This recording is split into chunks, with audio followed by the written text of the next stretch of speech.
सौ बात की एक बात यह कि गो हत्या इतना संवेदनशील मामला है, लेकिन बिना कुछ चेक किए इस पर मारपीट रुकने का नाम ही नहीं ले रही। बिना लैब में चेक किए कोई कैसे बता सकता है कि कोई मीट किस जानवर का है।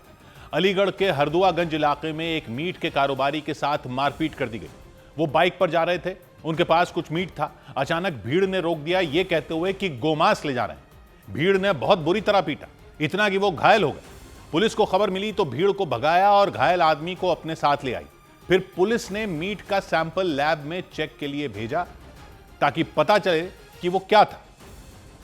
साथ ही घायल का डॉक्टरी इलाज कराया गया। तो वही तो बात है कि जब पुलिस को भी चेक करवाना पड़ता है कि मीट किसका है, तो भीड़ गोमांस के नाम पर अगर पीटने लग जाती है तो भीड़ को कौन रोकेगा। एक तो कोई आदमी बाइक पर मीट ले जा रहा है, वो भी यूपी में ले जा रहा है, और वो मुसलमान है, तो वो कोई पागल ही होगा जो गाय का मीट ऐसे ले जाएगा खुले में।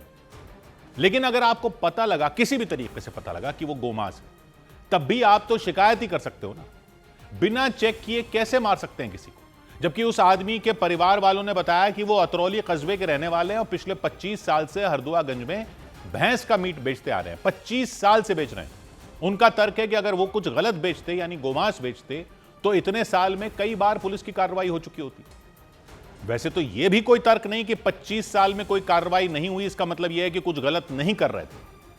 लेकिन यह भी तो लोगों को क्लियर हो कि भैंस का मीट बेचना बिल्कुल गैर कानूनी नहीं है, और कोई मीट को देखकर ऐसे नहीं बता सकता कि मीट भैंस का है या गाय का है। अच्छी बात यह कि अलीगढ़ पुलिस ने मामले को गंभीरता से लिया, उन्होंने केस दर्ज किया और अब जांच चल रही है और पुलिस ने एक आरोपी को गिरफ्तार भी कर लिया। लेकिन यह सब पहली बार तो हो नहीं रहा, इसलिए पुलिस की कार्रवाई की इस तरह के केस में बहुत अहम हो जाती है, ताकि कुछ भी करने से पहले लोग सोचे तो सही। अगर मीट भैंस का निकला तो मारपीट गलत साबित हो सकती है, और अगर गोमांस था तब भी कानून पुलिस के जरिए ही लागू हो ना।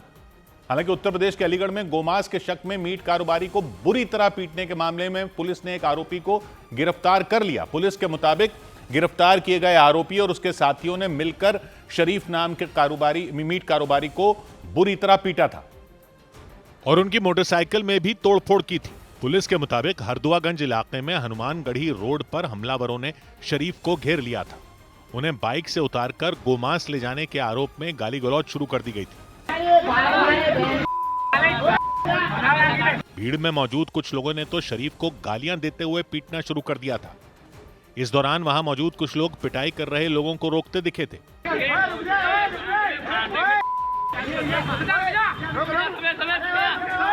लेकिन गुस्से में तमतमाए लोगों ने शरीफ के चेहरे पर घूंसे बरसाने शुरू कर दिए और बिना रुके उन्हें पीटते रहे। गोमांस ले जाने का शक हुआ तो वो लोग इतनी बुरी तरह भड़क गए थे मानो उनके सिर पर खून सवार हो गया, और वो पीट पीट कर मीट कारोबारी शरीफ की जान लेने पर उतारू दिखे।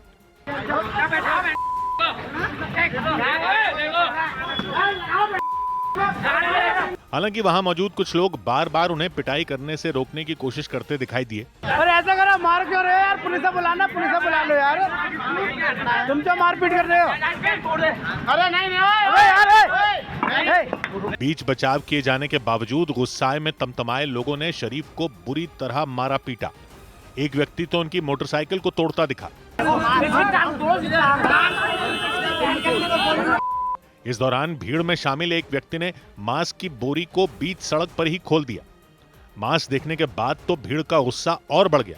वो मीट कारोबारी शरीफ पर लात घूंसे बरसाते रहे। हालांकि अफरा तफरी और हंगामे के बीच किसी ने पुलिस वालों को सूचना दे दी और खबर मिलते ही पुलिस की एक टीम बिना वक्त गंवाए वहां पहुंच गई और भीड़ के चंगुल से मीट कारोबारी शरीफ को बचा लिया था। पुलिस वालों के सामने भी भीड़ में मौजूद लोग शरीफ पर हमला करने की कोशिश करते दिखे। हालांकि पुलिस वालों ने भीड़ को वहां से हटा दिया था और बाद में घायल मीट कारोबारी को अस्पताल पहुंचा दिया गया था। मारपीट की खबर मिलते ही शरीफ के रिश्तेदार और घरवाले अस्पताल पहुंच गए थे। ये भैंस के गोश्त का मीट करते हैं पिछले 25 सालों से, और कस्बा के अंदर है और सभी लोग अच्छी तरह जानते हैं, कस्बे के लोग हरदुआगंज में। पुलिस के मुताबिक पिटाई की वजह से शरीफ के हाथों, पेट, चेहरे और सिर पर चोट आई। पुलिस ने उसके घर वालों की शिकायत के आधार पर हरदुआगंज थाने में 19 लोगों के खिलाफ एफआईआर दर्ज कर ली और उनमें 7 आरोपियों की पहचान कर लेने का भी दावा किया। पुलिस के मुताबिक इस मामले में शीलू राजपूत नाम के एक आरोपी को गिरफ्तार भी कर लिया गया और उससे पूछताछ के आधार पर दूसरे आरोपियों की धरपकड़ तेज कर दी गई। पुलिस ने मीट कारोबारी शरीफ की बाइक से बरामद किए गए मांस को जांच के लिए भेज दिया। हालांकि शरीफ के रिश्तेदारों ने यह दावा किया कि शरीफ काफी दिन से भैंस के मांस का कारोबार करते आ रहे हैं और उस दिन भी भैंस का ही मांस लेकर सप्लाई के लिए जा रहे थे, लेकिन उन पर हमला कर दिया गया था। वैलेट जो भी कागज थे सब दिखाए, उसको फाड़ दिया, मोबाइल छीना, गाड़ी तोड़ी और जो पैसा वगैरह था सब छीन के इनको अधमरी हालत कर दी। इनके इतना मारा कि बस मरने लायक ही छोड़ा इनको। पुलिस ने मीट कारोबारी के घर वालों को भरोसा दिया कि जांच के बाद सभी आरोपियों पर सख्त कार्रवाई की जाएगी। उधर हिमाचल प्रदेश की राजधानी शिमला के सबसे बड़े अस्पताल में एक मरीज और डॉक्टर के बीच मारपीट का हैरान कर देने वाला मामला सामने आया। उस सरकारी अस्पताल में अचानक हुई मारपीट से हड़कंप मच गया। इस दौरान कुछ लोगों ने बीच बचाव करने की कोशिश की, लेकिन उस डॉक्टर ने बिस्तर पर लेटे मरीज पर ताबड़तोड़ घूंसे बरसा दिए। लोग उन्हें रोकने की कोशिश करते रहे, लेकिन वो रुके नहीं और करीब 1 सेकंड में उस मरीज के चेहरे पर 5 मुक्के मार दिए, जिससे हंगामा हो गया। यहाँ पे देख सकते हैं आप सब।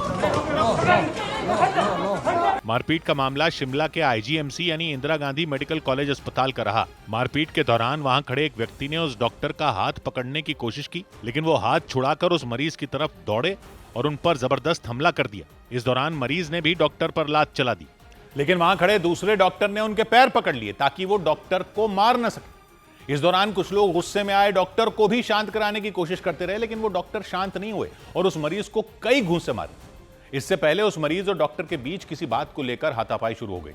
उस दौरान मरीज ने डॉक्टर को जोरदार लात मारी, जिस पर डॉक्टर भड़क गए और उस मरीज की जमकर पिटाई कर दी। हालांकि वहां मौजूद लोग कभी उस मरीज के पैर पकड़ते दिखे, कभी डॉक्टर को रोकने की कोशिश करते नजर आए। वहां मारपीट के बाद हंगामा बढ़ गया। मरीज के परिजनों ने अस्पताल में बवाल कर दिया और उस मरीज के परिजनों ने पिटाई करने वाले डॉक्टर के खिलाफ मोर्चा खोल दिया।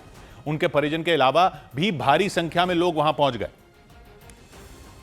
और भड़के लोगों ने अस्पताल के अंदर जमकर नारेबाजी की।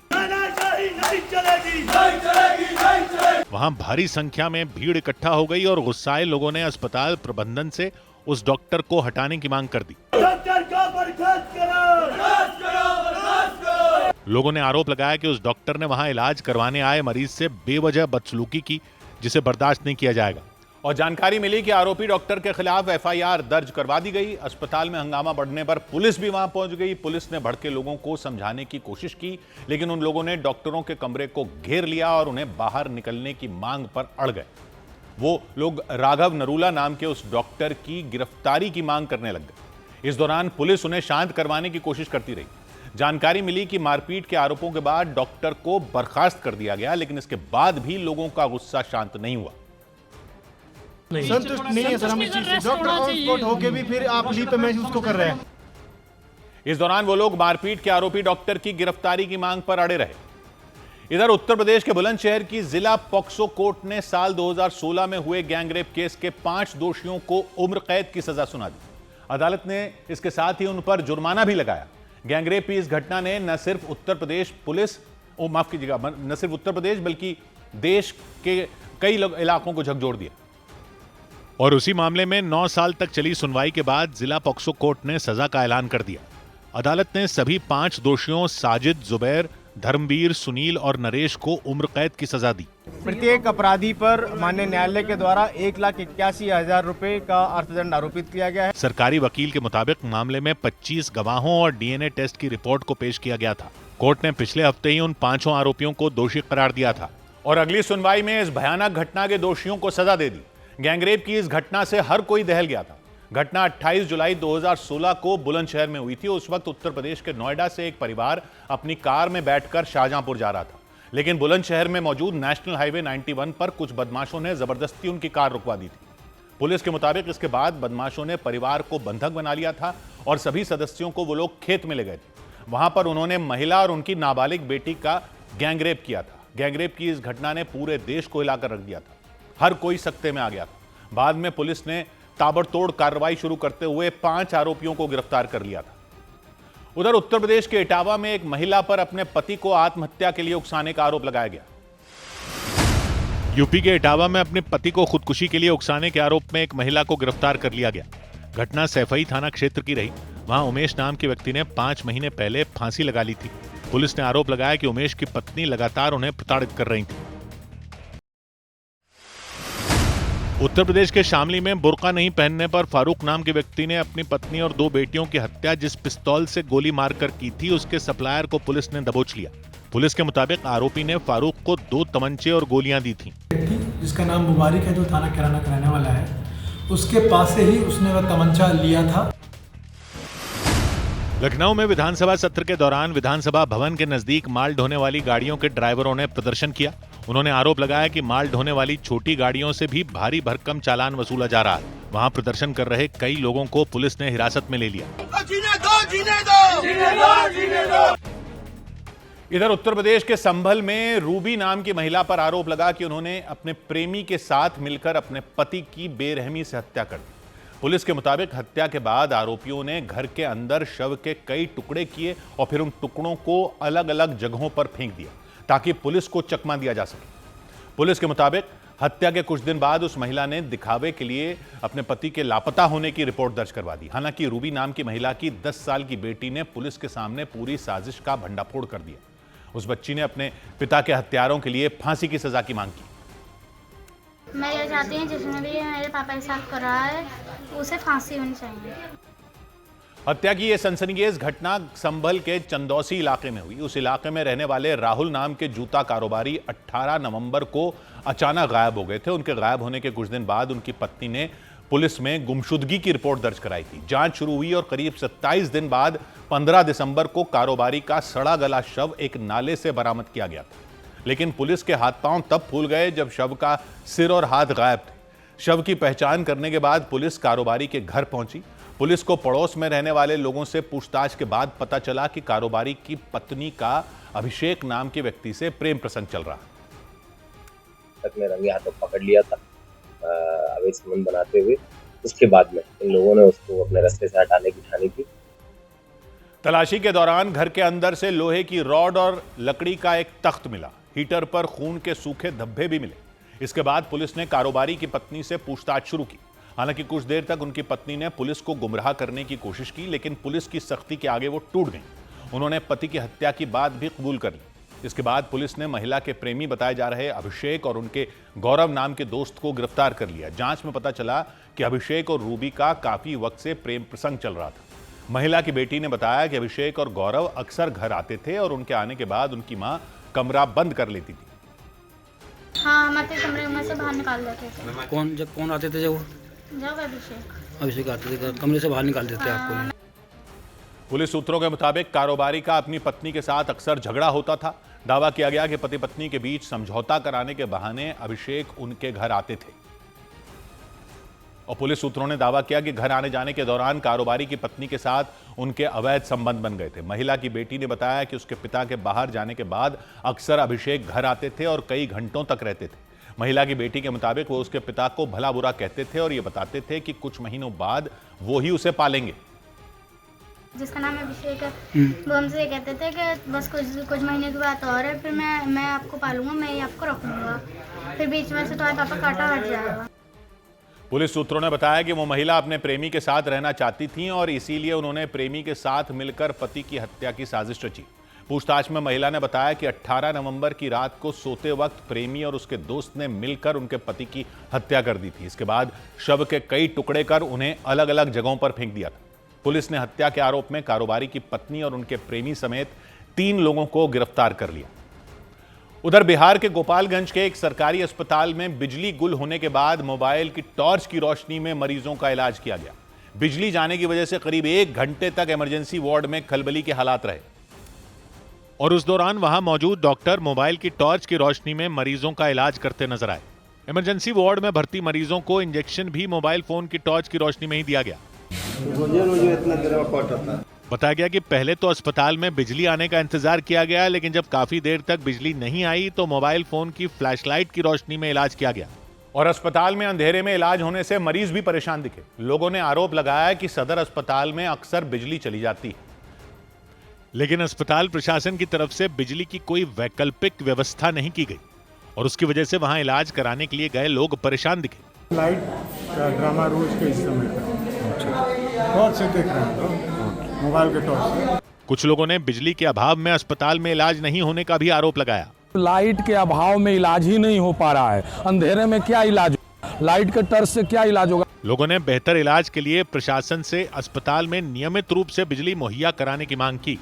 इधर उत्तर प्रदेश के अलीगढ़ में एक कुत्ते के काटने के बाद रेबीज होने से एक लड़के की तबीयत बिगड़ गई। वो लड़का अजीबोगरीब हरकतें करने लग गया, जिसके बाद आनन फानन में उसे नजदीकी स्वास्थ्य केंद्र ले जाया गया। लेकिन इससे पहले वो बेसुध हालत में अजीब हरकतें करता दिखा।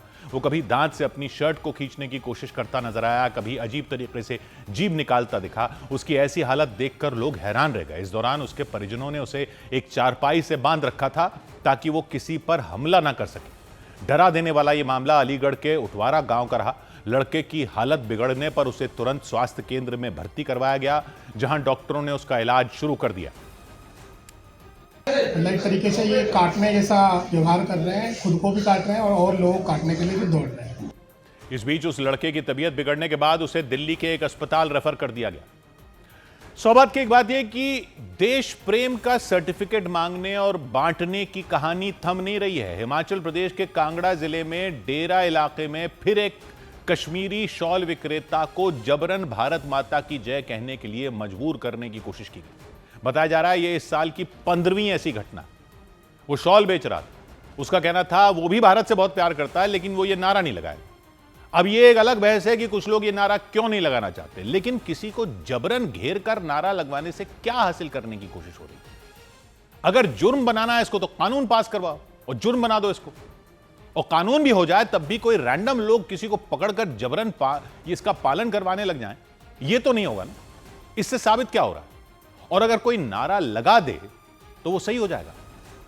अगर वाकई कुछ गलत कर दे कहीं पर भी तो वो भारत माता की जय बोलकर बच निकल जाए। यहां से कुछ गलत हो रहा है या कुछ सही हो रहा है, वो पब्लिक में कोई भी उठकर तय करेगा किसी के लिए भी।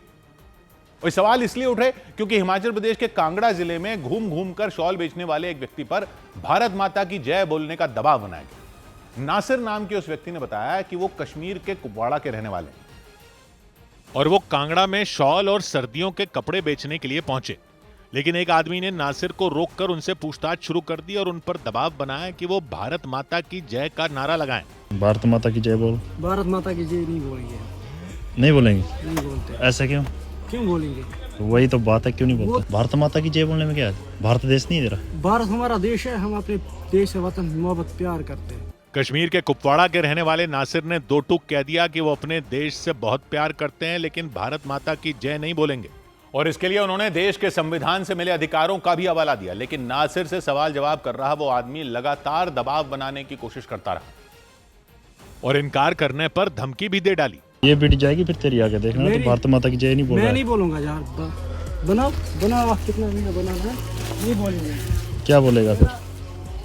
मेरा आइन मुझे हक देता है नहीं बोलने का, नहीं बोलूंगा। क्यों नहीं बोलूंगा? तो नहीं बोलूंगा। नहीं बोलेगा? नहीं बोलूंगा जय भारत माता की जय। क्या बोल? कौन सी भारत की जय बोलेगा? किसी का जय नहीं बोलूंगा, मेरे मजहब में नहीं है, नहीं बोलूंगा। गलियों में घूम घूम कर शॉल बेचने वाले नासिर नाम के उस व्यक्ति के साथ कांगड़ा के डेरा इलाके में ये सलूक किया गया। इधर यूपी के मुजफ्फरनगर में नकली पुलिस बनकर ठगी करने वाले एक गिरोह का पर्दाफाश करने का दावा किया गया। उत्तर प्रदेश के मुजफ्फरनगर में पुलिस ने नकली पुलिस बनकर लोगों को ठगने वाले एक गिरोह का भंडाफोड़ करने का दावा किया। उसने पुलिस की वर्दी समेत 2 आरोपियों को गिरफ्तार कर लिया। बताया गया उनके पास से 50,000 रुपए कैश भी बरामद हुए। उत्तर प्रदेश के कानपुर में स्कॉर्पियो चला रहे एक व्यक्ति ने एक ई रिक्शा और 3 मोटरसाइकिलों को टक्कर मार दी। पुलिस के मुताबिक हॉर्न बजाने को लेकर स्कॉर्पियो सवार व्यक्ति और संजय नगर मोहल्ले में मौजूद लोगों में झगड़ा हुआ था। टक्कर में एक व्यक्ति घायल हो गया। उत्तर प्रदेश के अलीगढ़ में एक शादी के दौरान ठंड से बचने के लिए जलाए गए अलाव में पेट्रोल डालने से आग भड़क गई। अलाव के पास बैठे 2 बच्चे झुलस गए। दोनों बच्चों को मेडिकल कॉलेज के अस्पताल में भर्ती करवाया गया। उधर मध्य प्रदेश के सतना में सड़क बनाने में घटिया सामान के इस्तेमाल पर मंत्री प्रतिमा बागरी भड़क गईं। जानकारी के मुताबिक नगरीय विकास और आवास मंत्री रेगांव इलाके से गुजर रही थीं, तभी उन्होंने उस नई सड़क की जांच की और उन्होंने जैसे ही अपने जूते से सड़क पर ठोकर मारी, उस नई सड़क की परत निकलने लग गई। ये रोड बनी है, ये रोड बनी है, देख लो ये रोड बनी है। नई सड़क की ऐसी हालत देखकर मंत्री प्रतिमा बागरी भड़क गईं और पीडब्ल्यू इंजीनियर को जमकर फटकारा। ये लोग रोड बना रहे हैं, बनाओ आगे जाओ, इसका कोई देखा जोखा है? कौन करेगा? उन्होंने उस सड़क को बनवाने के काम में शामिल अधिकारियों के खिलाफ कार्रवाई की चेतावनी दी। इसके अलावा उस सड़क को दोबारा बनाने का आदेश दिया गया, जिसके बाद उस सड़क को नए तरीके से बनाने का काम शुरू किया गया। लेकिन सरकारी विभागों की लापरवाही से नाराज कुछ लोगों ने प्रतिमा बागरी की इस कार्रवाई पर ही सवाल खड़े कर दिए। उन लोगों ने आरोप लगाए कि उनके खुद के विभाग में भ्रष्टाचार चरम पर है, लेकिन इसके खिलाफ कोई कार्रवाई नहीं की गई। हालांकि प्रतिमा बागरी के आदेश के बाद सड़क बनाने का काम शुरू कर दिया गया। इस दौरान उन्होंने उस नई सड़क को बनाने में घटिया सामान के इस्तेमाल की जांच का भरोसा दिया। जो भी व्यक्ति इस तरह के कार्य करेंगे, चाहे अधिकारी हो चाहे संविदाकार हो, उनके विरुद्ध कार्यवाही करेंगे। लेकिन सतना के कुछ लोगों ने नगर निगम के काम में लापरवाही पर नाराजगी जताते हुए भ्रष्टाचार के आरोप लगाए। उन्होंने दावा किया कि सड़क बनाने के लिए भी ठेकेदार ने कई लोगों को पैसे दिए, इसीलिए इस तरह की लापरवाही देखी गई। फिर सतना में कमीशन दिया, फिर मंत्री जी को दे, सांसद जी को, भाई मंत्री जी को ना दिया होगा तो इसलिए मंत्री जी उसकी जांच करने पहुंची। और नाराज लोगों ने मंत्री प्रतिमा बागरी के इस कदम को अपनी कमी छुपाना बता दी।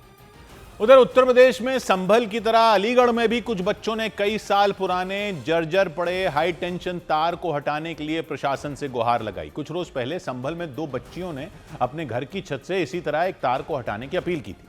उसके बाद प्रशासन ने वो तार हटवा दी थी। और ऐसी ही मांग अलीगढ़ के जलालपुर इलाके में भी कुछ बच्चों ने की। वहां भी हाई टेंशन तार की वजह से लोग बेहद परेशान दिखे। इस बीच इलाके के कुछ बच्चों ने प्रशासन से उस हाई टेंशन तार को हटाने की अपील की।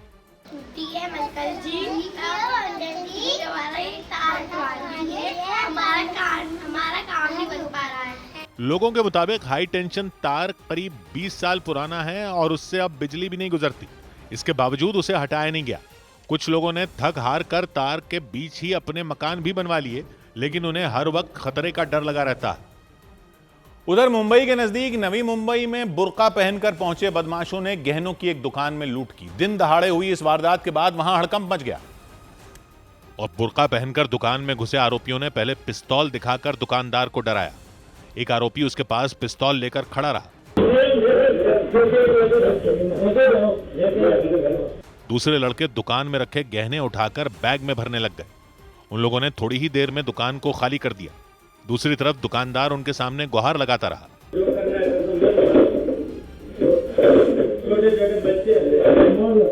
गहने लूटने के बाद आरोपियों ने दुकानदार को दुकान के पीछे बने एक कमरे में भेजा और वहां से फरार हो गए।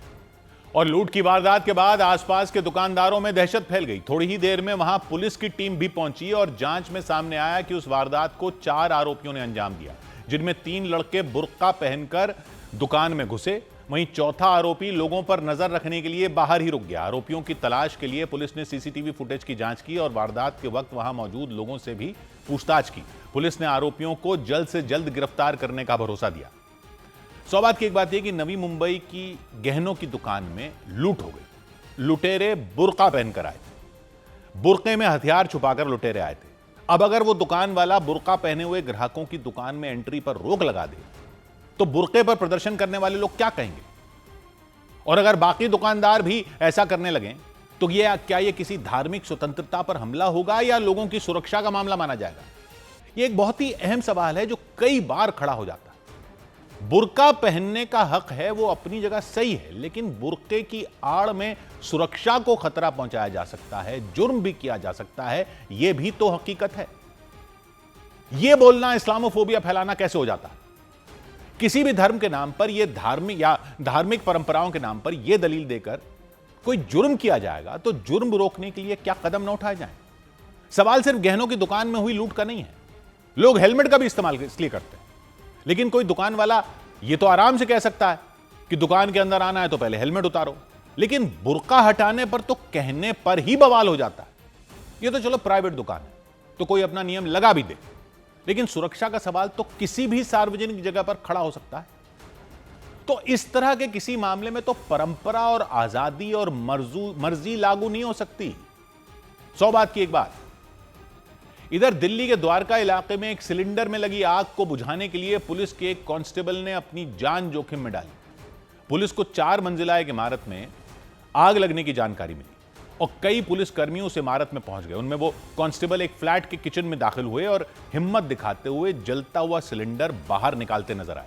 उन्होंने उस सिलेंडर के ऊपर एक कपड़ा डाला और आग को बुझाने की कोशिश की। हालांकि आग नहीं बुझाई जा सकी, लेकिन उन्होंने हिम्मत नहीं हारी और अपनी परवाह किए बगैर जलते हुए सिलेंडर को खींचकर उस फ्लैट से बाहर निकाल दिया। कुछ देर में उन्होंने उस कपड़े से उस सिलेंडर को पूरी तरह ढक दिया और आग बुझाने में कामयाब हो गए। उधर दिल्ली के नजदीक यूपी के नोएडा से लोगों को ब्लैकमेल करने वाले गिरोह के 3 लोग पकड़ लिए गए।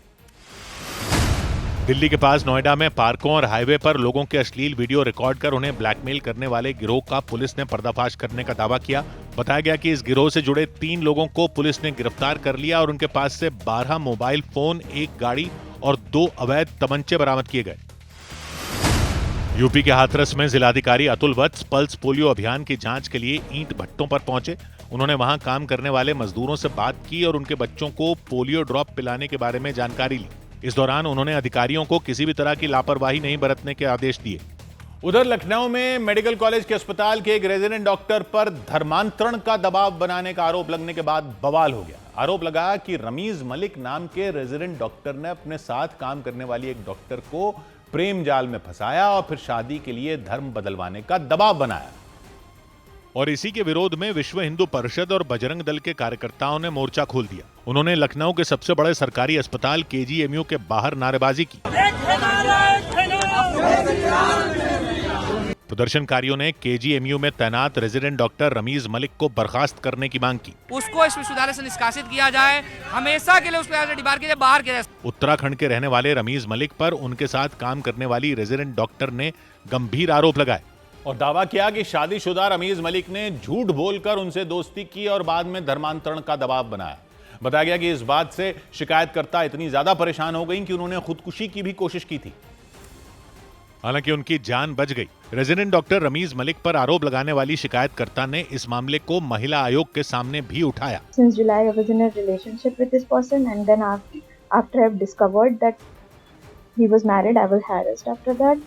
यूपी में महिला आयोग की उपाध्यक्ष अपर्णा यादव ने आरोपी के खिलाफ कड़ी कार्रवाई करने का भरोसा दिया। हमने बीएनएस की जितनी धाराएं सख्त लगाई जा सकती हैं, क्योंकि धर्म परिवर्तन करवाने का जो है बच्ची पर दबाव डाला गया। बवाल बढ़ने पर राज्य सरकार ने जांच के आदेश दे दिए। केजीएमयू प्रशासन ने भी आरोपी डॉक्टर रमीज मलिक के खिलाफ नोटिस जारी कर दिया।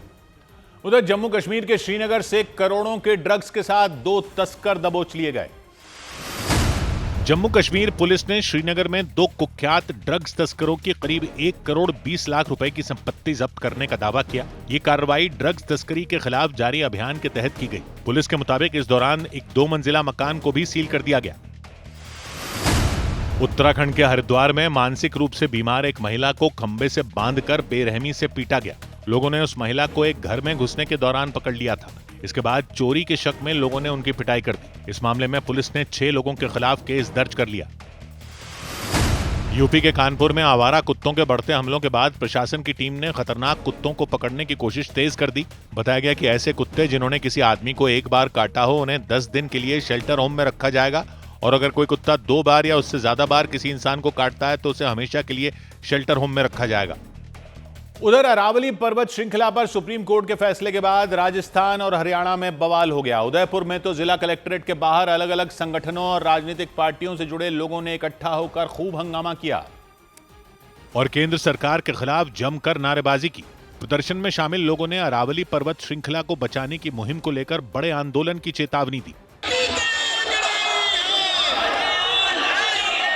हालांकि जिला कलेक्ट्रेट के बाहर प्रदर्शनकारियों को रोकने के लिए भारी संख्या में पुलिस फोर्स भी तैनात दिखी।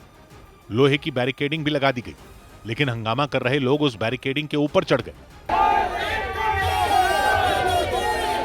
प्रदर्शनकारियों ने बैरिकेडिंग पर चढ़कर नारेबाजी की और यह मांग की कि जब तक अरावली पर्वत श्रृंखला की सुरक्षा सुनिश्चित नहीं होती तब तक उनका आंदोलन जारी रहेगा। प्रदर्शनकारियों ने सरकार से अरावली के संरक्षण के लिए ठोस और प्रभावी कदम उठाने की मांग की और लगातार हंगामा करते दिखे, लेकिन उदयपुर जिला कलेक्ट्रेट के सामने हंगामा कर रहे लोगों को पुलिस वालों ने रोक दिया।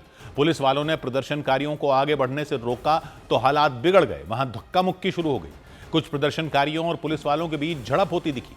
हंगामे के दौरान अरावली बचाओ भविष्य बचाओ जैसे नारे कलेक्ट्रेट परिसर में गूंजते रहे। प्रदर्शनकारियों ने दावा किया कि अरावली केवल पहाड़ों की श्रृंखला नहीं बल्कि उनकी जीवन रेखा, इतिहास और सांस्कृतिक पहचान है। मतलब प्रदर्शनकारियों ने अरावली पर्वत श्रृंखला को लेकर शुरू हुए प्रदर्शन को अपनी विरासत और सांस्कृतिक पहचान से जोड़ दिया। लेकिन वहां मौजूद पुलिस वालों ने उन्हें हिरासत में लेकर बसों में बैठाना शुरू कर दिया।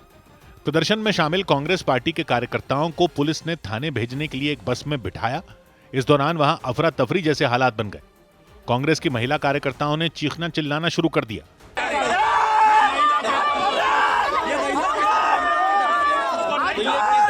कांग्रेस के कार्यकर्ताओं ने केंद्र और राजस्थान की बीजेपी सरकार के खिलाफ गुस्सा निकाला।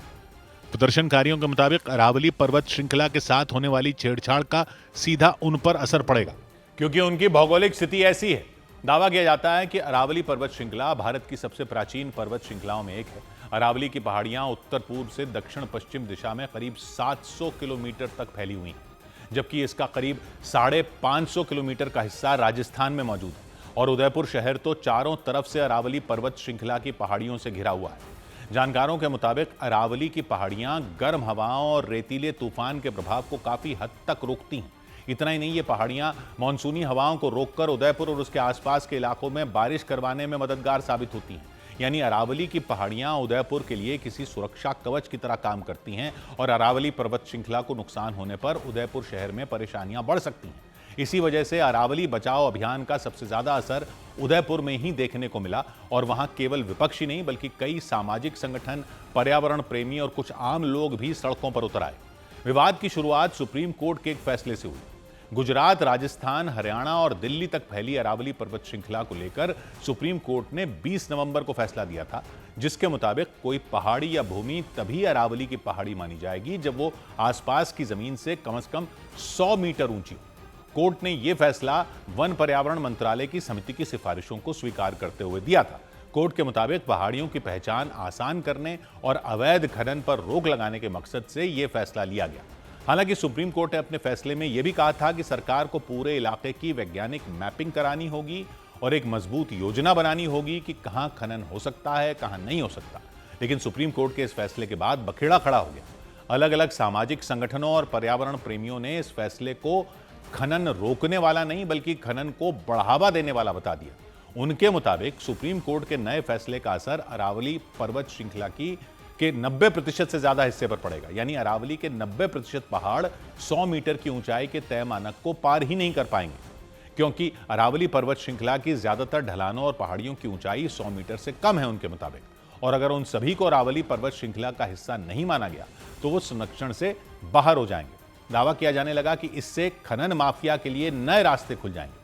हालांकि केंद्र सरकार ने अरावली पर्वत श्रृंखला को लेकर विवाद बढ़ने के बाद सफाई दी और अरावली पर्वत श्रृंखला को लेकर कही जा रही बातों को पूरी तरह झूठा और अफवाह बताया। पर्यावरण मंत्री भूपेंद्र यादव ने बताया कि सुप्रीम कोर्ट के फैसले के बाद अरावली पर्वत श्रृंखला का 90% हिस्सा संरक्षित हो जाएगा। एक पहाड़ी और दूसरी पहाड़ी के बीच में 500 मीटर का ही गैप है, तो वो जमीन भी अरावली रेंज मानी जाएगी। इस डेफिनेशन के आने के बाद 90% से ज्यादा एरिया प्रोटेक्टेड एरिया में आ गया। अरावली पर्वतमाला को लेकर चल रही चर्चाओं और भ्रम पर भूपेंद्र यादव ने सरकार का पक्ष रखते हुए दावा किया कि खनन को लेकर किसी को भी किसी तरह की छूट नहीं दी गई थी, नहीं आगे दी जाएगी। इतना ही नहीं, भूपेंद्र यादव ने अरावली पर्वत श्रृंखला के पहाड़ों के खनन को लेकर पूरे देश में चल रही चर्चा में कई चीजों को भ्रम फैलाने वाला बताया और साफ किया कि 100 मीटर वाले पहाड़ों की ऊंचाई को लेकर जो बातें की जा रही हैं वो पूरी तरह सही नहीं है। भूपेंद्र यादव ने बताया कि पहाड़ों का माप ऊपर से नीचे तक, यानी आसपास की जमीन से 100 मीटर या ज्यादा ऊंची भूमि अरावली पहाड़ी मानी जाएगी। यहां तक कि ढलान वाला इलाका भी संरक्षित होगा। कुछ YouTube चैनल ने और कुछ लोगों ने एक कंफ्यूजन खड़ा कर दिया कि 100 मीटर का अर्थ ही होगा टॉप के 100 मीटर। ऐसा नहीं है। उसका जो बेस स्ट्रक्चर है, जो पर्वत का बेस स्ट्रक्चर है, अगर वो जमीन के अंदर भी 20 मीटर है, वहां से लेके 100 मीटर तक प्रोटेक्शन है। भूपेंद्र यादव ने यह भी साफ किया कि दिल्ली में पड़ने वाले अरावली पर्वत श्रृंखला के पहाड़ों में खनन की अनुमति किसी को भी नहीं दी गई, लेकिन दावा किया गया कि दिल्ली के नजदीक हरियाणा के फरीदाबाद में मोहब्बताबाद इलाके में पड़ने वाली अरावली पर्वत श्रृंखला में बड़े पैमाने पर खनन का खेल लंबे वक्त तक चलता रहा और दावा किया गया कि कई पहाड़ों को खनन माफिया ने खत्म कर दिया। जरा आप आगे की तरफ देखिए, ये जो पूरी पर्वत श्रृंखला है, पहले तो आपको जो ये बीच का गैप दिख रहा है, ये सब खनन का नतीजा है। ये पहाड़ जहां पर इस वक्त मेरे पैर हैं, इसी लेवल का ये पूरी रेंज थी। फरीदाबाद का मोहब्बताबाद इलाका दिल्ली की सीमा से बिल्कुल लगा हुआ है। आरोप लगाया गया कि खनन माफिया ने दिल्ली वाले इलाके में पड़ने वाले पहाड़ों को भी नहीं छोड़ा। ये पूरा एक लेवल पहाड़ होता था पूरा का पूरा। 90s में जब दिल्ली से शिफ्ट होकर के क्रेसर जॉन इधर शिफ्ट हुआ तो उस टाइम पे यहाँ पे माइनिंग शुरू हुई। विरोध के बाद साल 2000 में इस इलाके में प्रशासन ने सख्ती दिखाते हुए खनन पर पूरी तरह रोक लगा दी थी, लेकिन तब तक काफी देर हो चुकी थी क्योंकि दावा किया गया कि खनन माफिया पहाड़ खोदते खोदते दिल्ली के असोला वाइल्ड लाइफ सेंचुरी की सीमा तक पहुंच गए थे और पर्यावरण विशेषज्ञ यही नहीं, दावा किया गया कि खनन का असर अरावली पर्वत श्रृंखला के नजदीक पड़ने वाली फरीदाबाद की धौन झील पर भी पड़ा। 30 साल पहले पूरे इलाके में पानी आपूर्ति करने वाली धौन झील सूख गई। 2003 में आखिरी बार ये लेक भरी थी, उसके बाद से अब तक इसका ग्राउंड वाटर लेवल जो है वो राइज नहीं कर पाया। जो कभी 20-30 फीट था आज वो 100 से लेकर 120 फीट नीचे तक है। बताया गया कि करीब 30 साल पहले झील के किनारे पर एक स्टोन क्रशर प्लांट लगाया गया था। आरोप लगाया गया कि बड़े बड़े वाटर पंप सीधे झील में उतारे गए, जिससे न सिर्फ झील का पानी खींचा गया बल्कि ग्राउंड वाटर रिजर्व भी तबाह हो गया। इतना ही नहीं, दावा किया गया कि भारी मात्रा में मलबा भी झील में डाला गया था। और पर्यावरण विशेषज्ञों ने दावा किया कि अरावली की पहाड़ियों के कटने के बाद राजस्थान के जयपुर समेत राज्य के कई शहरों में रेत के पहाड़ खड़े हो जाएंगे, क्योंकि अरावली की पहाड़ियां न सिर्फ प्रदूषण कम करती हैं बल्कि थार रेगिस्तान को आगे बढ़ने से भी रोकती हैं। लेकिन पर्यावरण के जानकारों ने चेतावनी दी कि अगर अरावली की पहाड़ियां नहीं रहीं या फिर काट दी गईं तो राजस्थान रेगिस्तान में बदल जाएगा। राजस्थान के जयपुर समेत दूसरे शहरों में रेत के पहाड़ खड़े हो जाएंगे। ये जैसलमेर नहीं, ये पुष्कर है। पीछे से यानी कि रेगिस्तान से ये जो रेत के पहाड़ है लगातार शिफ्ट होते होते आगे बढ़ते बढ़ते पुष्कर तक पहुंच गए हैं। विशेषज्ञों के मुताबिक अरावली की पहाड़ियां रेगिस्तान को बढ़ने से रोकती हैं। इसके अलावा बारिश के पानी को रोककर भूजल रिचार्ज करने के साथ प्रदूषण को कम करती हैं। और पर्यावरण के जानकारों के मुताबिक अरावली पहाड़ियों के नहीं रहने पर रेगिस्तान तेजी से फैलेगा और तो और राजस्थान, दिल्ली और हरियाणा में प्रदूषण का स्तर बढ़ सकता है। और दावा किया गया कि अरावली की पहाड़ियों के कटने के बाद न सिर्फ जयपुर बल्कि देश की राजधानी दिल्ली में भी रेत के टीले बन जाएंगे। अरावली की पहाड़ियां अगर कटती गई तो आप तय मानिए कि आने वाले वक्त में जयपुर और दिल्ली के अंदर भी ऐसे रेत के पहाड़ आपको नजर आएंगे। अरावली पर्वतमाला दुनिया की सबसे प्राचीन पर्वत श्रृंखलाओं में एक है। अरावली की पहाड़ियां दिल्ली, हरियाणा, राजस्थान और गुजरात में करीब 700 किलोमीटर तक फैली हुई हैं और थार रेगिस्तान की रेत को पूर्व दिशा की ओर फैलने से रोकती हैं और उसकी वजह से गंगा यमुना के उपजाऊ मैदान रेगिस्तान बनने से बचते हैं। इसके अलावा अरावली की पहाड़ियां दिल्ली एनसीआर के लिए ग्रीन लंग्स के फेफड़ों की तरह काम करती हैं और दिल्ली एनसीआर में धूल भरी आंधियों को नियंत्रित करती हैं। पर्यावरण के जानकारों ने चेतावनी दी कि अगर अरावली की पहाड़ियों को काटा गया तो फिर दिल्ली की हवा और भी ज्यादा खराब हो सकती है। आधे राजस्थान के बाद में अरावली के इसी रेंज में यहाँ पर रुकता है, उसके बाद में आगे अरावली रेंज शुरू होती है जो दिल्ली तक जाती है। अरावली की पहाड़ियों को लेकर सुप्रीम कोर्ट के दिए फैसले के बाद कई संगठनों ने अरावली को बचाने के लिए आंदोलन तक शुरू कर दिए।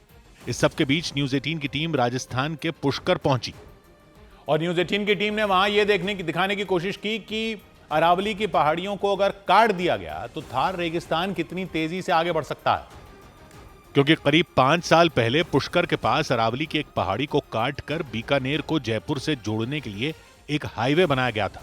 ये वो जगह है जहां एक ओर रेगिस्तान है और दूसरी तरफ अरावली की पहाड़ियां हैं।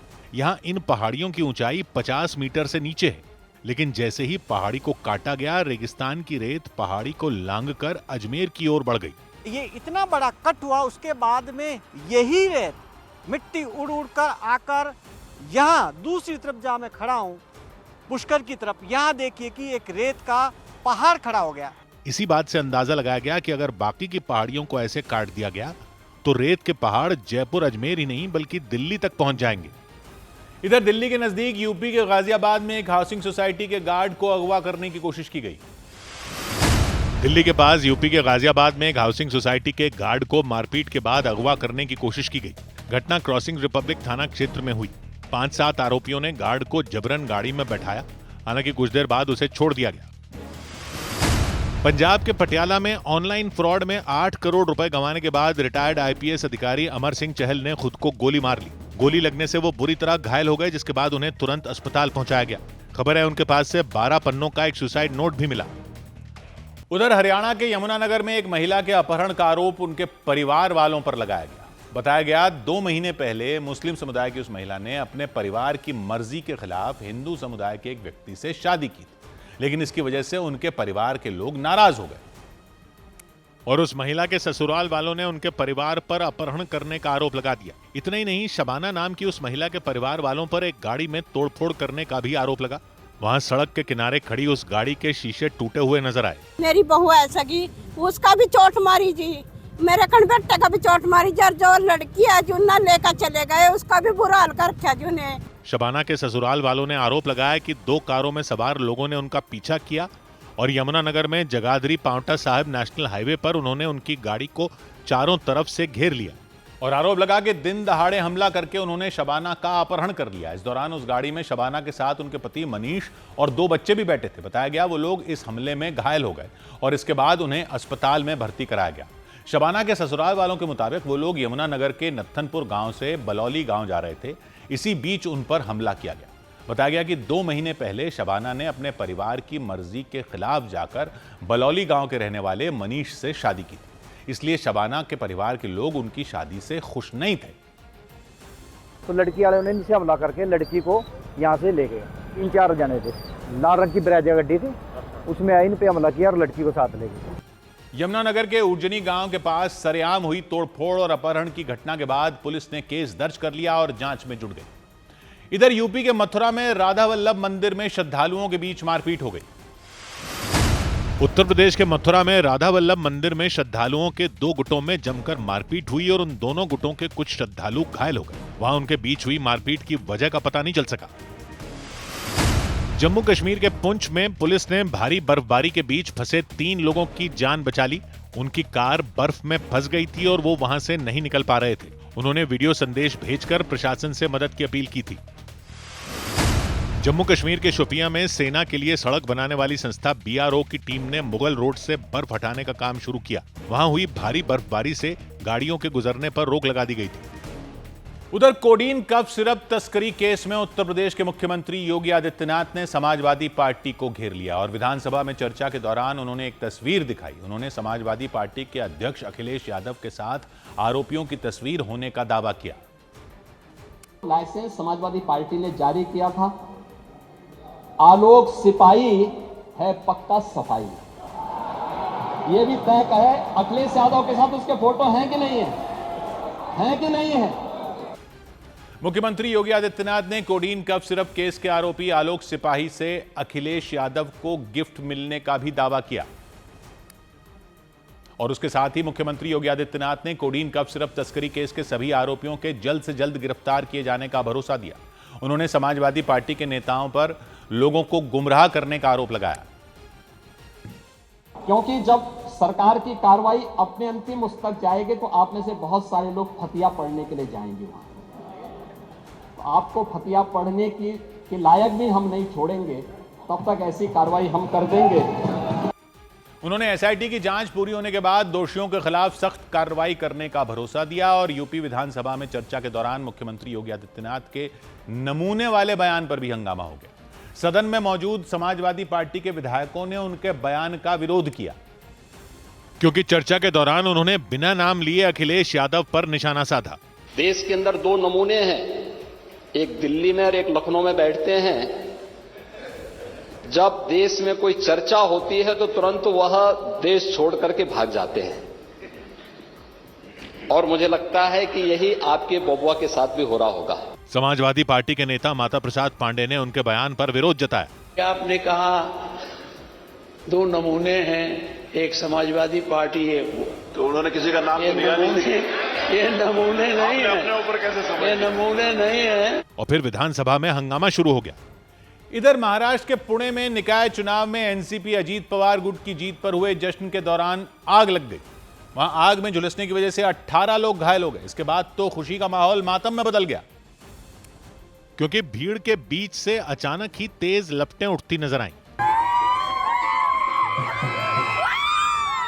पुणे के जेजुरी इलाके में नगर परिषद के चुनाव में अजीत पवार गुट को मिली जीत पर जश्न मनाया जा रहा था।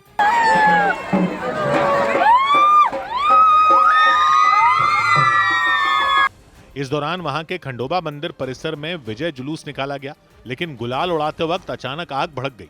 आशंका जताई गई कि गुलाल में किसी तरह का केमिकल मिलाया गया था और पटाखों के संपर्क में आने की वजह से उसमें आग लग गई। इसके बाद वहां मौजूद लोगों में अफरा तफरी मच गई। उनमें 15 से ज्यादा लोग इसकी चपेट में आ गए और उन्हें अस्पताल में भर्ती कराया गया। उधर उत्तर प्रदेश के हापुड़ में बिहार के मुख्यमंत्री नीतीश कुमार का पुतला जलाने पहुंचे समाजवादी पार्टी के कार्यकर्ताओं से पुलिस ने पुतला छीन लिया। पटना में मुस्लिम समुदाय की एक महिला डॉक्टर का नकाब हटाने के मामले को लेकर समाजवादी पार्टी के कार्यकर्ता प्रदर्शन के लिए पहुंचे थे, लेकिन पुलिस ने उन्हें रोक दिया। हापुड़ के अतरपुरा चौपला इलाके के समाजवादी पार्टी के कार्यकर्ताओं ने बिहार के मुख्यमंत्री नीतीश कुमार के खिलाफ जमकर नारेबाजी की। इस दौरान उनके हाथ में एक पुतला दिखा और उस पुतले पर नीतीश कुमार की तस्वीरें लगी नजर आईं। वो लोग उस पुतले को जलाने जा रहे थे, लेकिन पुलिस कर्मियों ने उनसे वो पुतला छीन लिया। इसके बाद तो उन कार्यकर्ताओं और पुलिस कर्मियों में धक्का मुक्की हो गई। उधर पंजाब के अमृतसर में छात्रों के 2 गुटों में हुए झगड़े के बाद गोली चल गई। फायरिंग में 11वीं क्लास का एक छात्र गंभीर रूप से घायल हो गया और सरेआम हुई फायरिंग से पूरे इलाके में दहशत फैल गई। वहां खड़ी एक गाड़ी पर भी फायरिंग की गई। गोली लगने की वजह से गाड़ी के शीशे टूट गए। बताया गया कि वहां छात्रों के 2 गुटों में हुए झगड़े के बाद गोली चली। आरोपों के मुताबिक 11वीं और 12वीं क्लास के छात्रों के बीच पहले स्कूल में झगड़ा हुआ, लेकिन जब स्कूल के बाहर उनके बीच समझौते के लिए बात होने लगी तो वहां फायरिंग हो गई। गोली चलाने का आरोप वहां मौजूद एक छात्र के पिता पर लगा और फायरिंग के बाद पुलिस की टीम वहां पहुंची। जांच के बाद 5 से 6 गोलियां चलने की आशंका जताई गई और गोली लगने से घायल हुए छात्र को अमृतसर के सिविल अस्पताल में भर्ती कराया गया। घायल छात्र के पिता ने फायरिंग करने वाले पर जान से मारने की नीयत से हमला करने का आरोप लगाया। ਗੱਡੀ ਦੇ ਵਿੱਚ ਗੋਲੀਆਂ ਲੱਗੀਆਂ ਨੇ ਥਾਰ ਦੇ ਉੱਤੇ ਉਹ ਤੇ ਰੱਬ ਵੱਲੋਂ ਬਚ ਗਏ ਨੇ ਸਾਰੇ ਤੇ ਮਾਰਨ ਦੀ ਨੀਤ ਨਾ ਆਇਆ। ਮੈਨੂੰ ਸਮਝ ਨਹੀਂ ਲੱਗਦੀ ਕਿ ਐਡੇ ਵੱਡੇ ਉਹਦੀ ਮੈਨੂੰ ਪਤਾ ਨਹੀਂ ਕੋਈ 40-50 ਸਾਲ ਏਜ ਹੋਏਗੀ, ਸਾਨੂੰ ਅਕਲ ਹੀ ਨਹੀਂ ਹੈਗੀ ਇੱਕ 22 ਸਾਲ ਦੇ ਬੱਚੇ ਦੇ ਉੱਤੇ ਅਟੈਕ ਕਰ ਰਿਹਾ ਹੋ। उन्होंने पुलिस और पंजाब सरकार से आरोपियों के खिलाफ सख्त कार्रवाई करने की मांग की। उधर बिहार के सिवान में सड़कों पर पानी भर जाने से परेशान लोगों ने हंगामा कर दिया। लोगों ने नाले की सफाई को लेकर नगर परिषद पर लापरवाही के आरोप लगाए और सड़क पर टायर जलाकर अपना विरोध जताया। मखदूम सराय के लोगों ने नगर परिषद की टीम पर नाले की सफाई नहीं करने का आरोप लगाया। वार्ड कमेंटर से बोलते बोलते थक गए, तभी ना आज हम लोग को ये मजबूरन करना पड़ा ये काम। सड़क पर प्रदर्शन की वजह से वहां काफी देर तक जाम लगा रहा। लोगों ने आरोप लगाया कि उन्होंने नाले की सफाई को लेकर नगर परिषद में कई बार शिकायत की, लेकिन उस पर कोई कार्रवाई नहीं हुई और लोगों ने सिवान नगर परिषद की टीम पर सिर्फ कागजों में ही सफाई अभियान चलाने का आरोप लगाया। उन्होंने कहा नाले का गंदा पानी सड़क पर जमा होने की वजह से उनका कारोबार ठप हो गया, क्योंकि व्यापारियों के आरोपों के मुताबिक सड़क पर जमा गंदे और बदबूदार पानी की वजह से कोई ग्राहक उनकी दुकान तक नहीं पहुंच पाता। हम लोग 22 दिन से परेशान है, कोई ग्राहक नहीं आ रहा है। लोगों ने आरोप लगाया कि नगर परिषद की अनदेखी की वजह से वहां कई हादसे भी हुए। कोई किस मतलब सुनवाई नहीं है। डेली बुजुर्ग गिर रहे हैं, लोग बच्चे स्कूल जा रहे हैं, लोग गिर रहे हैं, लोग पास में मंदिर है, स्कूल है। काफी देर तक चले हंगामे के बाद पुलिस और प्रशासन के अधिकारी वहां पहुंचे और लोगों को समझाकर जाम को खुलवाया। इधर मध्य प्रदेश के मऊगंज में कुछ लोगों ने बीच हाईवे पर कई ट्रकों में तोड़फोड़ कर दी। आरोप लगा कि उन लोगों ने शराब पीने के लिए अवैध पैसा नहीं देने पर वहां हंगामा कर दिया और इससे हाईवे पर जाम लग गया। इस दौरान कुछ ट्रकों के शीशे फूटे नजर आए। आरोप लगा कि अवैध वसूली करने आए लोगों ने उन ट्रकों को रोककर तोड़फोड़ की। इसके अलावा ड्राइवरों से मारपीट और लूटपाट की गई। कितना ले गया? पैसे थे भाड़े के 35,000 रुपए। 24 छोड़ा ले गया। हालांकि वहां मौजूद लोगों ने तुरंत पुलिस को इसकी जानकारी दी।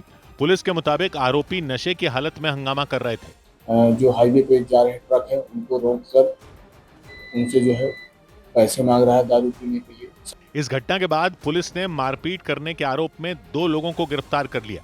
न्यूजीलैंड के ऑकलैंड में उस वक्त गहमा-गहमी के हालात बन गए जब वहां सिख समुदाय की एक धार्मिक यात्रा का विरोध शुरू हो गया। करीब 30 से 35 लोग उस रास्ते पर सामने से आ गए जहां से यात्रा निकाली जा रही थी और उन्होंने अनोखे अंदाज में विरोध प्रदर्शन शुरू कर दिया। इसकी वजह से सिख समुदाय की धार्मिक यात्रा नगर कीर्तन को रोकना पड़ गया।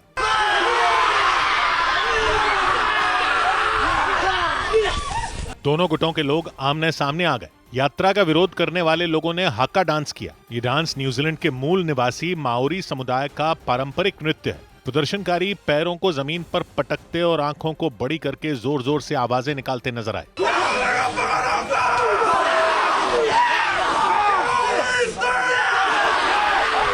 सिख समुदाय के नगर कीर्तन का ये विरोध न्यूजीलैंड के ऑकलैंड शहर में हुआ और इसकी वजह से वहां खलबली मच गई, क्योंकि प्रदर्शनकारियों ने यात्रा को आगे बढ़ने से रोक दिया। जानकारी मिलते ही पुलिस भी पहुंच गई, लेकिन हाका डांस कर रहे प्रदर्शनकारी भिड़ने को तैयार दिखे।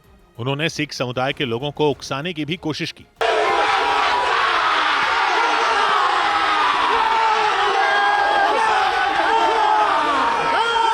धार्मिक यात्रा निकाल रहे सिख समुदाय के लोग भी इस विरोध प्रदर्शन से हैरत में पड़ गए। हालांकि उन्होंने अपना आपा नहीं खोया, वो शांति से खड़े रहे, जबकि नीली टी शर्ट पहने प्रदर्शनकारी आक्रामक अंदाज में कभी सीना पीटते तो कभी पैर पटकते नजर आए।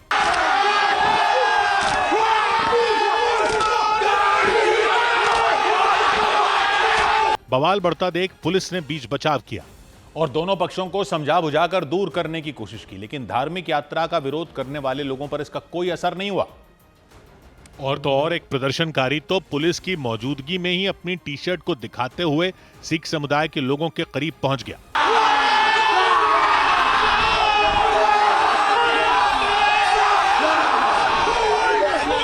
सिख समुदाय के नगर कीर्तन के खिलाफ उतरे वो लोग ईसाई कट्टरपंथियों के एक ग्रुप से जुड़े बताए गए। उनकी टी शर्टों पर कीवीज फर्स्ट और कीप न्यूजीलैंड न्यूजीलैंड यानी न्यूजीलैंड को न्यूजीलैंड ही रहने दो जैसे नारे लिखे नजर आए। उन्होंने काले रंग का एक बैनर भी लिया हुआ था। उस बैनर पर लिखा था, this is New Zealand not India, मतलब वो भारत की नहीं बल्कि न्यूजीलैंड की धरती है। और प्रदर्शनकारियों ने दावा किया कि सिख समुदाय की धार्मिक यात्रा से वहां रास्तों पर लोगों को परेशानियों का सामना करना पड़ा और यही वजह रही कि वो इसके खिलाफ सड़क पर उतर आए। प्रदर्शन कर रहे लोगों ने धार्मिक नारे भी लगाए। ईसाई कट्टरपंथियों के संगठन से जुड़े उन लोगों ने न्यूजीलैंड में दूसरे धर्मों के बढ़ते प्रचार प्रसार को अपने धर्म के लिए खतरा बताया। इसीलिए उन्होंने सिख समुदाय की यात्रा को रोकने की कोशिश की। इस बीच हंगामा बढ़ता देख सिख समुदाय के भी कुछ लोग आक्रामक हो गए।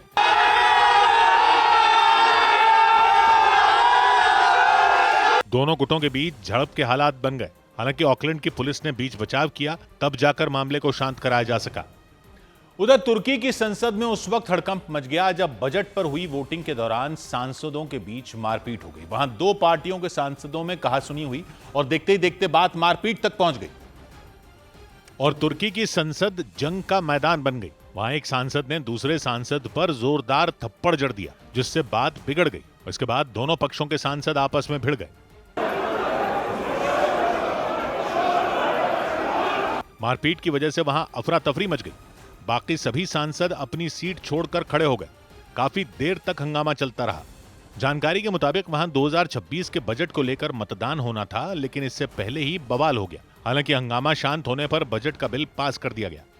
उधर बांग्लादेश में छात्र नेता शरीफ उस्मान हादी की हत्या पर मचे बवाल के बीच छात्रों के एक और नेता को सिर में गोली मार दी गई। घटना बांग्लादेश के खुलना शहर में हुई। उन्हें गंभीर हालत में अस्पताल में भर्ती कराया गया और फायरिंग की इस घटना ने एक बार फिर पूरे बांग्लादेश को हिलाकर रख दिया। शरीफ उस्मान हादी की हत्या से बांग्लादेश उबर भी नहीं पाया था कि वहां के तीसरे सबसे बड़े शहर खुलना में मुतालब सिकदर नाम के छात्र नेता को हमलावरों ने सिर में गोली मार दी। वो छात्रों की नई पार्टी एनसीपी के नेता बताए गए। हमले में उनकी जान तो बच गई, लेकिन हालत उनकी गंभीर बताई गई। आनन फानन में उन्हें खुलना के ही एक अस्पताल ले जाया गया। और इस बीच बांग्लादेश में हिंदू युवक दीपू चंद्र दास की हत्या का एक और डरा देने वाला वीडियो सामने आया। कुछ रोज पहले बांग्लादेश के मेमन सिंह शहर में सैकड़ों की संख्या में जुटी भीड़ ने बेरहमी से उनकी हत्या कर दी थी। हत्या का जो नया वीडियो सामने आया उसमें दिखा कि उपद्रवियों की भीड़ ने दीपू चंद्र दास को पकड़कर उनकी बुरी तरह पिटाई कर दी थी। सैकड़ों लोगों ने उन्हें घेर लिया था और उन पर ताबड़तोड़ मुक्के और थप्पड़ बरसाए थे। ये घटना उसी फैक्ट्री के बाहर हुई थी जिसमें दीपू चंद्र दास काम करते थे। भीड़ ने फैक्ट्री से खींचकर उनकी इतनी पिटाई की थी कि उनकी मौत हो गई। बाद में उन लोगों ने उनके शव को एक पेड़ से लटका दिया था और आग लगा दी थी। इस खौफनाक घटना ने वहां रहने वाले हिंदू समुदाय के लोगों को दहला कर रख दिया था, क्योंकि उन्हें डर था कि कहीं बांग्लादेश में एक बार फिर हिंदू समुदाय के लोगों पर हमले की घटनाएं न बढ़ जाएं।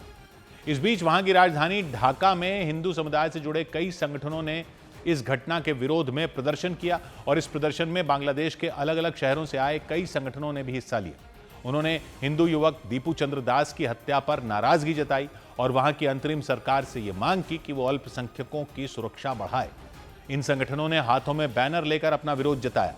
बांग्लादेश में पिछले साल हुए आंदोलन के बाद जब शेख हसीना को देश छोड़कर भागना पड़ा था, तब भी बड़ी संख्या में हिंदुओं की हत्या की गई थी। और इस बीच बांग्लादेश के चुनाव आयोग ने दावा किया कि अगले साल होने वाले चुनाव के लिए पूरे देश का माहौल नियंत्रण में है। यानी वहां के चुनाव आयोग ने साफ कर दिया कि बांग्लादेश में उसी तारीख को आम चुनाव कराए जाएंगे।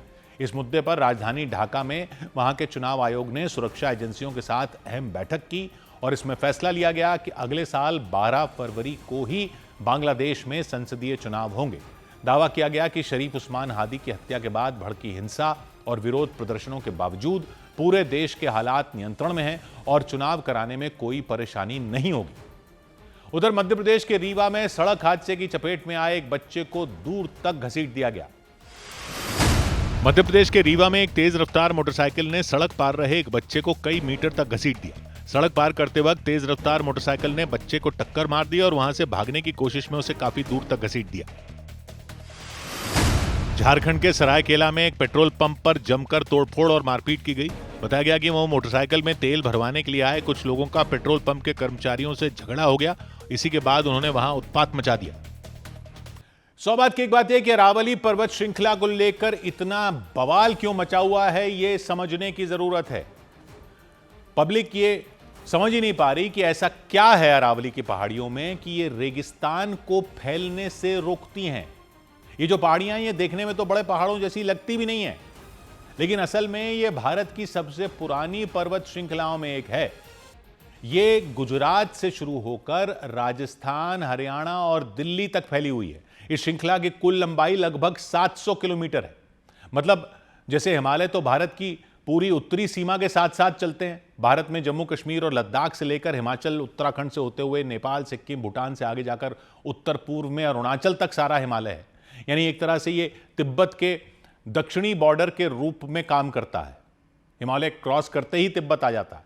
इसी तरह ये अरावली की श्रृंखला पश्चिम में गुजरात से शुरू होती है दिल्ली तक, और इन पहाड़ियों के पश्चिम में रेगिस्तान है थार का, और इस तरफ यानी पहाड़ों के पूर्व में हरा भरा उत्तर भारत का इलाका। यानी ये एक लंबी दीवार की तरह है जो पश्चिम से उत्तर की ओर फैली हुई है।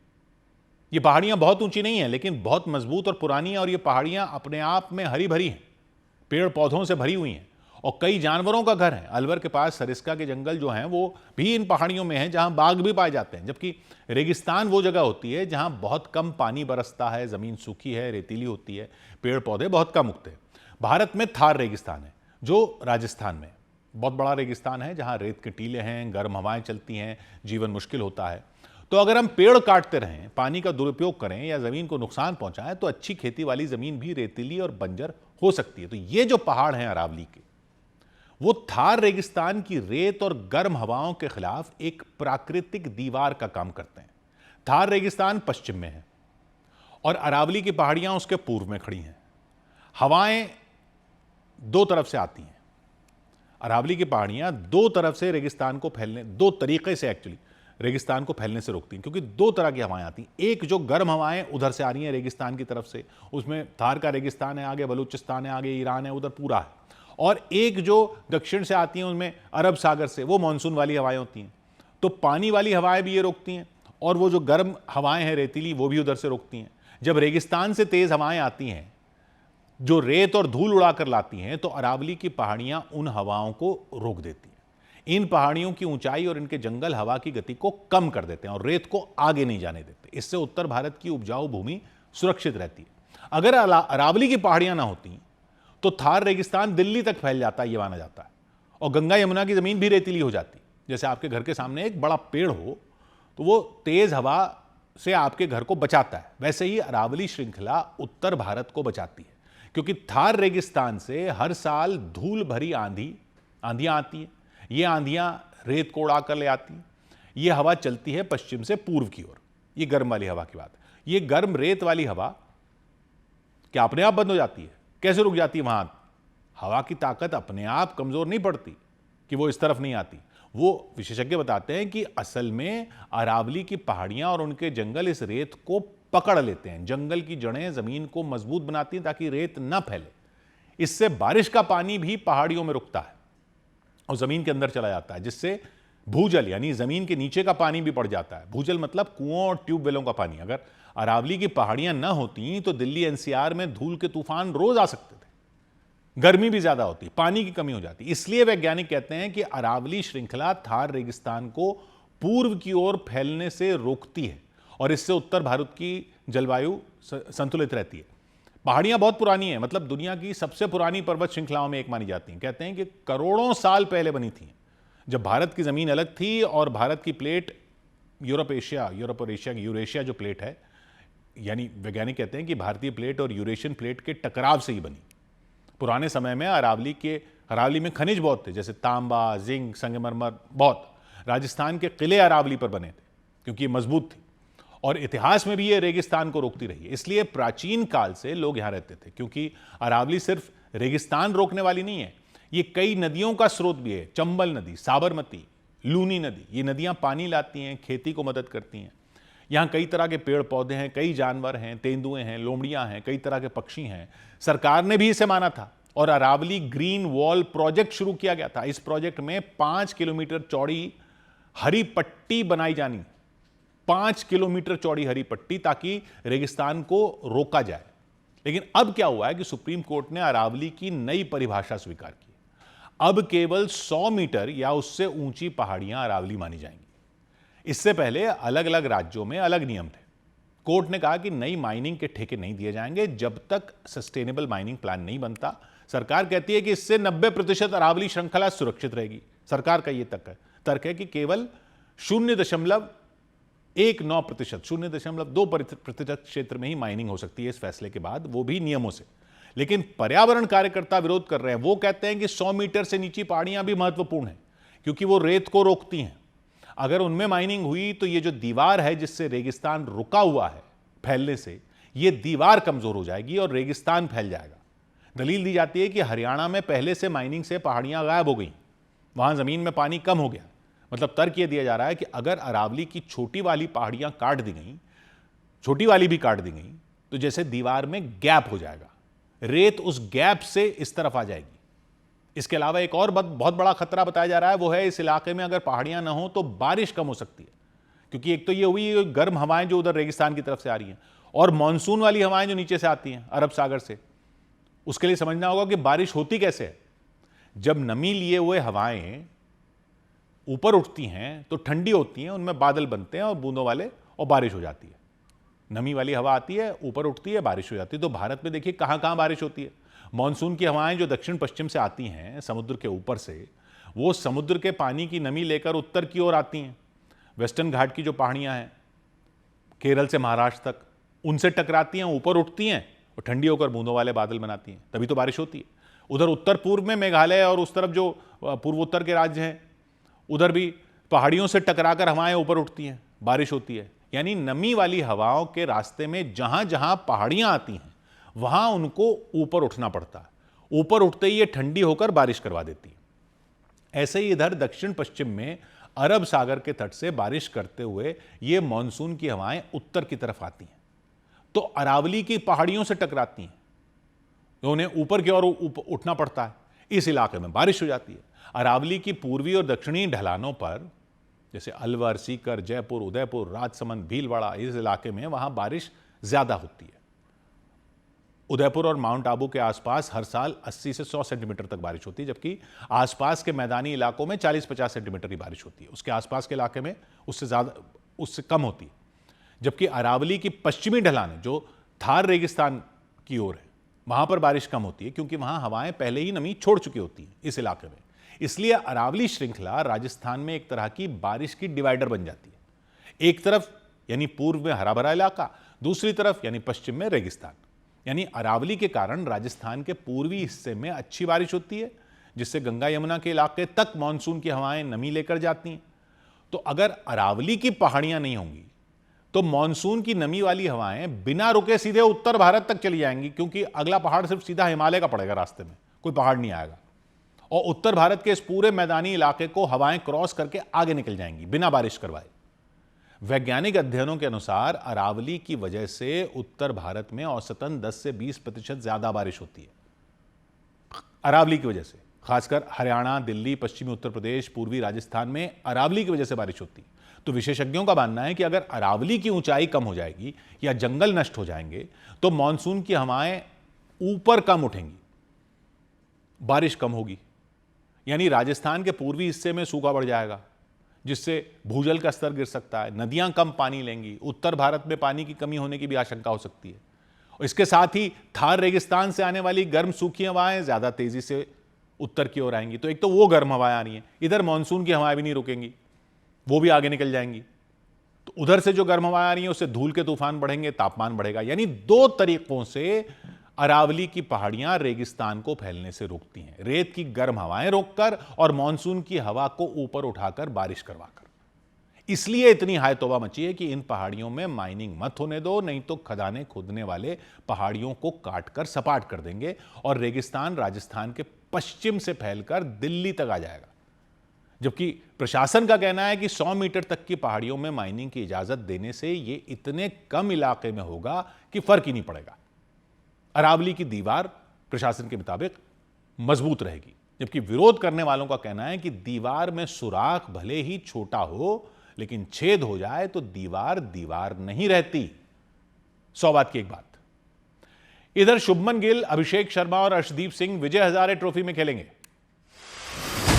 भारत के वनडे और टेस्ट टीम के कप्तान शुभमन गिल विजय हजारे ट्रॉफी में खेलेंगे। पंजाब ने टूर्नामेंट के लिए अपनी 18 सदस्यीय टीम का ऐलान किया, जिसमें गिल के साथ अभिषेक शर्मा और अर्शदीप सिंह के नाम भी शामिल हैं। 24 दिसंबर को पंजाब का पहला मैच महाराष्ट्र से होगा।